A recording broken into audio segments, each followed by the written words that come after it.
নমস্কার, আপনারা দেখছেন জেলার 1 নম্বর অনলাইন ও TV channel Birbhum RC TV.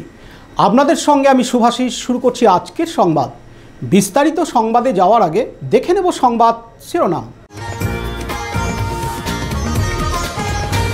তৃণমূলের কার্যালয়ে খোলা হলো SIR নিয়ে ওয়্যার রুম সিউড়িতে। টোটো প্যাসেঞ্জার টোটো ছিনতাইকারী বোলপুরে।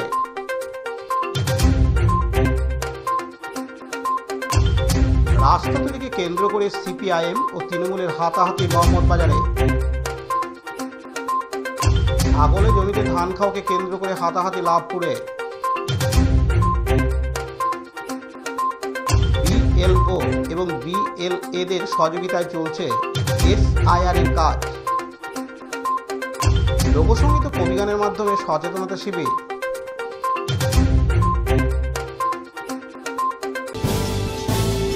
এবার সংবাদ বিস্তারিত। SIRকে সামনে রেখে সিউড়ি তৃণমূল কংগ্রেসের কার্যালয়ের বিধানসভার 285 নম্বর বিধায়কের কক্ষে খোলা হলো ওয়্যার রুম, যেখানে সিউড়ি বিধানসভার সমস্ত ভোটার লিস্ট সহ ভোটার লিস্ট নিয়ে সমস্যা। একাধিক যে বুথের BLOদের সঙ্গে থাকা তৃণমূল কংগ্রেসের কর্মীরা আছেন, তারা কোনো লিস্টে ভোটারের নাম বাদ পড়েছে কিনা সেক্ষেত্রে সরাসরি এই কন্ট্রোল রুমের মাধ্যমে তা সহায়তা করা হচ্ছে। এমনকি অনলাইনের মাধ্যমে ভোটার লিস্ট যাচাই করা হচ্ছে, যেখানে সমস্ত ভোটারদের 2002 সাল থেকে শুরু করে 2025 সাল পর্যন্ত ভোটার তালিকায় নাম সহ তা সংগ্রহ করে রাখা হচ্ছে। 5 জন করে এই ওয়্যার রুমের সদস্য রাখা হয়েছে। ইন্টারনেট ব্যবস্থার পাশাপাশি 24 ঘন্টা এই ওয়্যার রুম খোলা থাকবে। রাজনগর ব্লক, সিউড়ি 1 ব্লক সহ একাধিক সিউড়ি শহর সহ সমস্ত গ্রাম পঞ্চায়েতের ভোটার তালিকার লিস্ট অনলাইনের মাধ্যমে যা যাচাই করার কাজ শুরু করা হয়েছে তৃণমূল কংগ্রেসের কার্যালয়ে। এদিন সিউড়ি বিধানসভার বিধায়ক বিকাশ রায়চৌধুরী জানান, ভোটার সুরক্ষা বুথ নামে বিভিন্ন জায়গায় আমাদের প্রচার চালানো হচ্ছে। আসলে ভোটারদের আতঙ্ক সৃষ্টি করার জন্যই তো SIR করা হচ্ছে। পশ্চিমবাংলায় যখনই ভোট আসে তখনই কোনো না কোনোভাবে ভোটারদের আতঙ্ক সৃষ্টি করে কেন্দ্রীয় সরকার তথা বিজেপি। ভোটের সময় নানাভাবে আতঙ্ক সৃষ্টি করে। এদিন তিনি আরো জানান, ওয়ার রুম খুলেছি। ওয়ার রুমে আমাদের লোক দিয়ে হয়েছে, কম্পিউটার সিস্টেম, ইন্টারনেট থেকে আরম্ভ করে অনলাইনে আমাদের কাজ আমরা শুরু করে দিয়েছি। বিভিন্ন রিপোর্ট নিচ্ছি। অলরেডি আমাদের প্রতিটি ওয়ার্ডে এবং প্রতিটি পঞ্চায়েতে আমাদের সেখানে ভোটার সুরক্ষা যে বুথ, সেই আমরা অলরেডি চালু করে দিয়েছি এবং আমাদের কর্মীরা সব তৈরি হয়ে আছে। আজকে ওরা 5টা করে এনুমারেশন ফর্ম তারা দিয়েছে এবং সেটা আমাদের লোকরাও ছিল। আর যারা বিরোধী দলে কে ছিল আমরা জানা নেই, ওটা আমাদের প্রয়োজনও নেই খবর রাখার। সুতরাং আমাদের প্রতিটি জায়গায় কর্মীরা সঠিকভাবে কাজকর্ম করছে এবং আমরাও প্লাস আমরা এর সঙ্গে সঙ্গে 2002 সালে কাদের নাম বাদ আছে সেগুলো আমরা বুথ ওয়াইজে লিস্ট করে দিচ্ছি। আতঙ্কের জন্য এটা SIR করেছে, এটা তো অস্বীকার করে লাভ নেই। SIR হতে একটু সময় লাগে, অনেকটা সময় সাপেক্ষ ব্যাপার। যখনই এই পশ্চিমবাংলায় কোনো ভোট হয়, তৃণমূল ক্ষমতা আসার পর থেকেই একটা করে ষড়যন্ত্র হয় এবং সেখানে তারা বিভিন্ন রকমের মানুষকে ভীতি প্রদর্শন করে। ভোটের সময়তেও তারা অনেক রকম ভীতি প্রদর্শন করার চেষ্টা করে। পার্থ দাসের report, Birbhum RC TV, Suri. শুনতে একটু অন্যরকম লাগলেও বোলপুরের মগরমপুরে গত সোমবার 3রা নভেম্বর রাতে ঘটল এমনই একটি চাঞ্চল্যকর ছিনতাই। ওই এলাকার টোটো চালক রতন দাসের টোটো ছিনতাই করে চম্পট দেয় প্যাসেঞ্জার সহ 3 দুষ্কৃতী। স্থানীয় পুলিশ সূত্রে জানা গিয়েছে, প্রদীপ কর্মকার নামে অভিযুক্ত যাত্রী সেজে ওঠেন রতনের টোটোয়। গন্তব্য হিসেবে জানান উত্তর নারায়ণপুর যাবেন, কিন্তু রাতের অন্ধকারে রাস্তায় ওত পেতে থাকা 3 দুষ্কৃতী টোটো থামিয়ে রতনকে আচমকা বেধড়ক মারধর শুরু করে। অভিযোগ, প্যাসেঞ্জার প্রদীপও তাতে যোগ দেয়। এরপর তাকে রক্তাক্ত অবস্থায় টোটো নিয়ে চম্পট দেয় ওই দুষ্কৃতীরা। টোটো চালকের অভিযোগ, পরিকল্পনা করে এই ছিনতাইয়ের ঘটনা ঘটিয়েছে অভিযুক্তরা। গুরুতর জখম অবস্থায় স্থানীয়রা রতনকে উদ্ধার করে হাসপাতালে ভর্তি করেন। ঘটনার পর শান্তিনিকেতন থানায় অভিযোগ দায়ের করেন রতন দাস। শান্তিনিকেতন থানার পুলিশ দ্রুত অভিযানে নেমে অভিযুক্ত প্রদীপ কর্মকারকে গ্রেপ্তার করে এবং ছিনতাই হওয়া টোটোও উদ্ধার করে। বেদম মারধর ও ছিনতাইয়ের এই ঘটনায় আতঙ্ক ছড়িয়েছে টোটো চালকদের মধ্যে। শান্তিনিকেতন ও আশেপাশের এলাকায় নিরাপত্তা বাড়ানোর দাবি তুলেছে স্থানীয়রা। এদিন টোটো চালক রতন দাস জানান, ঘটেছে আপনার সঙ্গে? আমি একজন টোটো চালক, এমন জায়গায় যাচ্ছিলাম, আমি একজন আমাকে দাঁড় করালো, বলে ভাই আমার জায়গায় যাবেন? যে হ্যাঁ কোথায় যাবো। কোথায়? উত্তরনামপুর দিকে। বলে হ্যাঁ যাবো। বলে বেশ ঠিক আছে। ও চাপলো, যাচ্ছিলাম, দিয়ে অন্ধকার, ওদিকে ওখানে অন্ধকার রাস্তা, দিয়ে হঠাৎ দেখছি তিনজন দাঁড়িয়ে আছে, আমাকে দাঁড় করালো, আমাকে বেশ পার মারতে লাগলো। অকারণই? কোনো কারণ ছাড়াই মারতে হলো? তা জানি না, নিশ্চয়ই ওরা কিছু আমার কারা কারা কারা কারা কারা কারা করছে? কারা মারধর করছিল? যারা ওদেরকে ঠিক চিনতে পারিনি, হঠাৎ এসে আমাকে মারধর করতে লাগলো। উদ্দেশ্য নিশ্চয়ই কি ছিল? ওদের উদ্দেশ্য কি ছিল? ছিনতাই করার উদ্দেশ্য ছিল মনে হয়। তারপর কি হলো? তারপর টোটো নিয়ে বেরিয়ে গেল, আমাকে একজন ধরেছে আর দুজন মিলে বেশ পার আমাকে মার দিয়েছে। প্যাসেঞ্জারও ছিল? প্যাসেঞ্জারও ছিল? প্যাসেঞ্জারটাই ওরা সব কিছু করেছে। আচ্ছা, তো কি চাইছো? শান্তিনিকেতন থানায় কি বললে? শান্তিনিকেতন থানায় বললাম যে আমাকে যে এভাবে শাস্তি দিচ্ছে তাদের শাস্তি চাই আমি। অভিযোগ জানিয়েছো? হ্যাঁ। কি নাম তোমার? আমার নাম রতন দাস। অন্যদিকে টোটো ছিনতাইকারী প্রদীপ কর্মকারের বাবা জিতেন কর্মকার বলেন, যাকে গ্রেপ্তার করেছে সে কে হয়? আমার ছেলে হয়। কি কারণে গ্রেপ্তার করেছে? ওই টোটো চুরি করেছে। এরা যেটা দাবি করছে যে এরা দীর্ঘদিন ধরে এই ছিনতাই কাজে যুক্ত, কি বলবেন? তো আমরা তো জানতাম না যুক্ত নাকি, আজ প্রথম কালকে জেনেছি। আপনারা থানায় এসেছেন কি আশায়? হ্যাঁ, থানায় এসেছেন, তারা কি পুলিশকে জানালেন কি বিষয়টা ঘটেছে? জানিয়েছি। আপনার ছেলে কি অভিযুক্ত না নির্দোষ? এখন এখন অভিযুক্ত, ধরো এখন টোটো যখন চুরি করেছে নাকি, কি বল নাম? আমার নাম জিতেন কর্মকার। পাশাপাশি দিন স্থানীয় বাসিন্দা করুণাময় চ্যাটার্জি জানান, রতন আমাদের পাড়ার ছেলে, ও আসলে টোটো চালক, পেশায় টোটো চালক। ও কালকে বিশুলাবড়ি থেকে একটা প্যাসেঞ্জার হিসেবে একটা ভাড়া ও যথারীতি তুলে, ওই প্যাসেঞ্জারটাকে ওরা বলে যে আমাকে উত্তরনারায়ণপুর ছাড়তে হবে। উত্তরনারায়ণপুর যথারীতি ছাড়তে যায়, ওকে অন্ধকার রাস্তাতে ওই প্যাসেঞ্জার যারা ছিল, প্যাসেঞ্জার নয়, তারা আসলে ক্রিমিনাল। তারা ওকে যথারীতি মারধর করে, এবার মারধর করে প্লাস ওকে তুলে নিয়ে যায়। ওখানে ওর মুখে চোখে ব্লাড বার করে একাকার অবস্থা করে, প্লাস টোটোটা ছিনতাই করে কাল রাতে বেলাতে। আমরা থানাতে এসেছি, থানার দ্বারস্থ হয়েছে, আইনের দ্বারস্থ হয়েছে, আইন যা বলে বলতে সেটাই করবে। যারা ছিনতাইবাজ তারা কারা? তারা হচ্ছে পাউলডাঙ্গার ছেলে, দুটো ছেলে পাউলডাঙ্গার ছেলে, দুটো ছেলে উত্তরনারায়ণপুরের ছেলে। তো এই যে মারধর করছে, মানে কতটা আতঙ্কিত বা আপনারা কি চাইছেন? গোটা বৃত্ত সংঘর্ষিত, কেন গোটা উত্তরনারায়ণপুরে এবার যে কোনো টোটো চালক উত্তরনারায়ণপুর যেতে ভয় পাবে, যে কোনো টোটোওয়ালা বা যে কোনো পাবলিক উত্তরনারায়ণপুর যেতে ভয় পাবে। কেন পাবে সেটা একটা কারণ, যে এর সঙ্গে আজ হয়েছে, ওটা কালকে অন্যজনের সঙ্গে হবে। এর সঙ্গে আজ হয়েছে, হতেই পারে এর সঙ্গে আজকে হয়েছে, কালকে অন্যজনের সঙ্গে হবে, এটা বাধ্য হতেই পারে। এরা অভিযোগ করছিল যে এর আগে ওই এলাকায় ঘটনা ঘটেছে। হ্যাঁ, এর আগে ওই এলাকায় 4-5টা ঘটনা হয়েছে, কিন্তু ধামা চাপা পড়েছে। আজকে আমাদের প্রথম একটা ঘটনা, যেটা আমরা টোটো উদ্ধার করতে পেরেছি কাল রাতের মধ্যে। আমরা সবাই মিলে গিয়ে টোটো উদ্ধার করেছি, প্লাস ওর আজকে যেটা হয়েছে তার জন্য আমরা থানাতে এফআইআর করেছি। আপনার নাম? করুণাময় চ্যাটার্জি। কাজী আমিরুল ইসলামের report, Birbhum RC TV, Santiniketan. রাস্তা তৈরিকে কেন্দ্র করে সিপিআইএম তৃণমূল কংগ্রেসের সঙ্গে সংঘর্ষে আহত 2 তৃণমূল কংগ্রেসের কর্মী সমর্থক। ঘটনাটি ঘটেছে বীরভূম জেলার মোহাম্মদবাজার ব্লকের মোহাম্মদবাজার থানার অন্তর্গত ভেজনা গ্রামে। জানা গেছে, আমাদের পাড়া আমাদের সমাধান কর্মসূচিতে ভেজনা গ্রামে একটি ঢালাইয়ের রাস্তা তৈরির টেন্ডার পাস হয়, যার কাজ শুরু হয়ে গেছে, কিন্তু রাস্তা অত্যন্ত নিম্নমানের বলে অভিযোগ। সেই মুহূর্তে সিপিআইএমের কর্মী সমর্থকরা সেই রাস্তার কাজে বাধা দেয়। তারপরেই তৃণমূল কংগ্রেসের কর্মী সমর্থকদের সঙ্গে বাক বিতণ্ডা শুরু হয়। সেখান থেকে শুরু হয় হাতাহাতি। এই হাতাহাতিতে আহত হয় তৃণমূল কংগ্রেসের কর্মী সমর্থক জান আলী সহ লালবাবু। ঘটনার পরিপ্রেক্ষিতে তদন্ত শুরু করেছে মোহাম্মদবাজার থানার পুলিশ। এদিন আহত তৃণমূল কংগ্রেসের 2 কর্মী সমর্থক লাল মোহাম্মদ ও জান আলী জানান, স্যার সকালবেলা আমি এদিকে গেছিলাম, বাইরে দিকে ওরা সেই টাঙিয়ে বললাম নিয়ে 4-5 জন নিয়ে আমাকে মারছিল। হেসো তরোয়াল, তারপরে লাঠি নিয়ে, রড নিয়ে এরকম আছে। 7-8 জন নিয়ে ওরা। হ্যাঁ জানি স্যার, পিরু, হিরু, সুলু, দুলু, রাজিয়াস। ওরা কি স্যার সিপিএম করে, আমরা টিএমসি করি। কারণ ওই যে আমরা বিরোধী করছি, ওই জন্য আমাদের ধরে আছে। এই 7টার সময় ভেজে না, লাল মোহাম্মদ খান। এমনি সকালবেলায় মানে সব দেখছি মানে ওরা লাঠি লাদনা নিয়ে এসেছে, নিয়ে আমার ভাগ্নেটাকে মারছিল, মারতে মার ছাড়াতে গিয়ে আমাকে এসে পেছন থেকে চুটিয়ে দিল।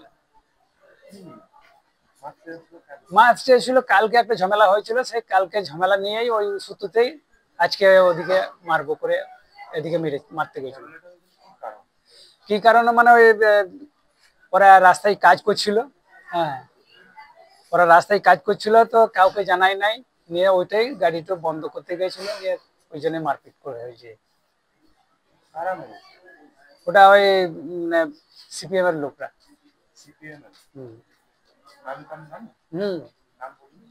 পিরু খাঁ, সত্তর খাঁ, হিরু খাঁ, দুলাল খাঁ, তারপরে ওই সুলু খাঁ, শের আলী খাঁ আর রাজেশ খাঁ। মারপিট ওই বলছি তো কালকে ঝামেলা কালকে হয়ে গেছে, আজকে মারপিটের কোনো বুঝতেই পারলাম না কিসের জন্য কেন ওরা লাঠি লাগানা নিয়ে চলে এলো। লাঠি নয়, হেসুয়া। হ্যাঁ। পার্থ দাসের রিপোর্ট, বীরভূম RCTV, সিউড়ি। এখন বিজ্ঞাপন বিরতি, ফিরে আসছি বিরতির পর। দুবরাজপুর শ্রী শ্রী রামকৃষ্ণ আশ্রম পরিচালিত অভেদানন্দ সেবা মঙ্গল হাসপাতাল বীরভূম জেলার বুকে একটি অন্যতম সেরা চক্ষু হাসপাতাল। এখানে প্রত্যেক দিন স্বল্প মূল্যে অত্যাধুনিক যন্ত্রপাতির সাহায্যে অভিজ্ঞ চক্ষু বিশেষজ্ঞের দ্বারা চক্ষু পরীক্ষা ও চক্ষু ছানি অপারেশন, ফেকো মাইক্রো সার্জারি করা হয়। এছাড়াও এই হাসপাতালে অতি স্বল্প মূল্যে যাবতীয় পরীক্ষা নিরীক্ষা যেমন রক্তের সমস্ত রকম পরীক্ষা, ECG, USG, থাইরয়েড পরীক্ষা করা হয়। এখানে অতি স্বল্প মূল্যে চশমাও তৈরি করা হয়। এছাড়াও এখানে প্রত্যেক দিন বিনামূল্যে অন্যান্য রোগেরও চিকিৎসা করা হয়। আমাদের আদর্শ শিব জ্ঞানে জীব সেবা।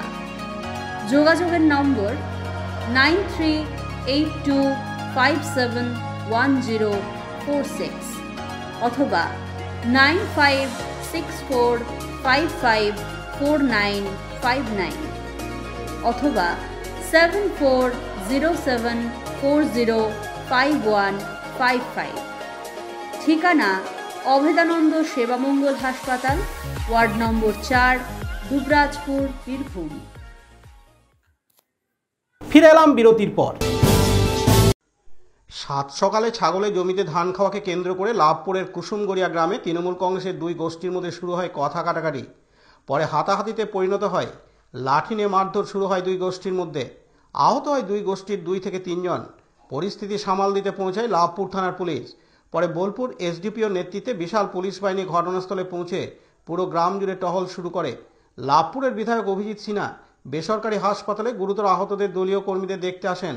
আহত আব্দুর রহমান মল্লিকের অবস্থা আশঙ্কাজনক। বিধায়ক অবশ্য দলের গোষ্ঠীদ্বন্দ্বের কথা মানতে চাননি।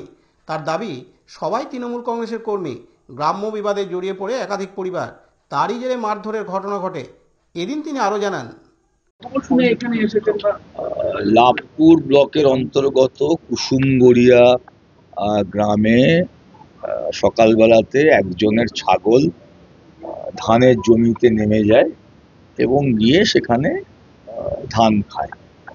এইটা কেন্দ্র করে যার ছাগল এবং যাদের জমি, এই নিয়ে দুটো পরিবারের মধ্যে গোলমাল, তর্ক বিতর্ক হতে হতে এটা হাতাহাতির পর্যায়ে যায়। তারপরে দুই পরিবার থেকে এটা বেড়ে এটা গ্রামের অনেকগুলো পরিবার দুপক্ষ নিয়ে নেয়, দিয়ে এটা গোলমাল। তো তারপরে সেখানে পুলিশ পৌঁছায়, পুলিশ পৌঁছিয়ে সেখানে সঙ্গে সঙ্গে পুলিশ ব্যবস্থা নেয়। অনেকজনকেই সেখানে পুলিশ আটক করেছে এবং যারা ইনজিওর্ড হয়েছে তাদেরকে সিউড়িতে স্থানান্তরিত করা হয়েছে। তার মধ্যে একজনকে তার কন্ডিশনটা একটু সিরিয়াস করে ডাক্তারবাবুরা বলছে।